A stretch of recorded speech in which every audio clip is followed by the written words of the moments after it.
Hello, this is Soteria with an instructional video on spell combos. I'm going to start with what I believe is the very weakest spell combo, the Flame Quencher. Just cast a blizzard on a basic grease fire and in about 10 seconds the fire will go out. I think it's useless because first the damage from blizzard is higher than the damage from grease fire, so you're basically creating a greater hazard than the one you're getting rid of. Speaking of the damage grease fire does, we'll take a quick look at it. I'm going to have my level 17 mage cast fireball here on the grease fire. He has about 30% fire increase from gear. And as you can see, those are little 2s coming up above my head. It's really pathetic damage. I know some people love this spell combo, and it can be useful, but it's not because of the damage. Basically, you cast grease on a group of archers, and it knocks them all down. Whenever they start to get back up, just cast a fireball on them and you'll knock them all down again. It does have a pretty cool visual effect though, I'll give it that. The next spell combo we'll look at is Shockwave. With Shockwave you cast Crushing Prison on someone, then follow it up by Force Field, knocking everyone down and doing moderate damage. It's really not that great of a spell combo when you use it like this because you're taking two excellent single target crowd control spells and turning them to a mediocre AoE knockdown. If you can catch enough people in the radius, you will do pretty good damage, but to me, it's a much better idea to just use it defensively. When those Darkspawn emissaries cast Crushing Prison on your tank, just cast Force Field and knock everyone around them down. Be careful for friendly fire though. One spell combo we hear a lot about is Storm of the Century. Storm of the Century is cast by starting with Blizzard and following it up with Spell Might and Tempest. You could actually reverse the casting order and get the same result, but it just makes sense to start with Blizzard since that one slows them down. I think a lot of people like to split this up with two mages because if you do it all with one, as you can see, you will be out of mana by the time you're done. Another way people like to set this up is to have a warrior run in, taunt, force field him, and then cast Storm of the Century. Really this applies to any sort of large area of effect spell. Just be aware that your tank will not make it out alive at the end. Of course, since nothing else is likely to survive either, some people consider this a pretty fair trade. One last thing to be aware of when casting Storm of the Century is that the ending radius is greater than either Tempest or Blizzard.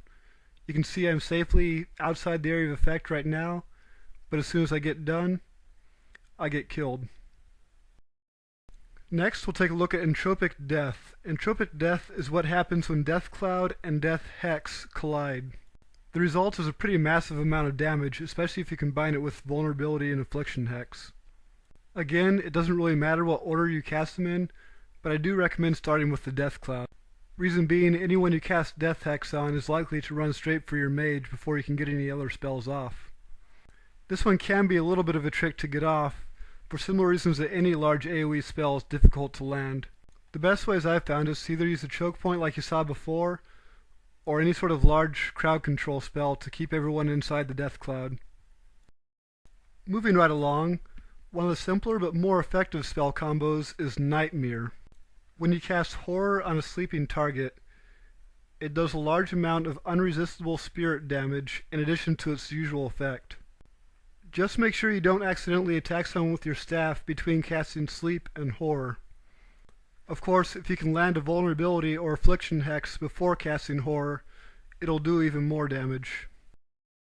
Speaking of Vulnerability Hex, it's part of another spell combo, Improved Drain. The way Improved Drain works is if you either cast Drain Life or Drain Mana on a target that has Vulnerability Hex on it, it'll be twice as effective. It's handy and it's really simple to use. There's not much else to say about it. One of the most useful, some would even say overpowered, spell combos is Paralysis Explosion.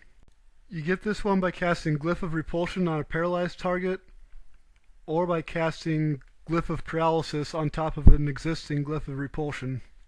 For obvious reasons, I think this is a great way to start any fight with a lot of enemies. The effect is basically like Mass Paralyze, except it's cheaper, easier to get off, and is resisted less often. One cool thing about the glyphs is you do not need a line of sight. To get this one off, all you need is to be able to know that the enemy is there.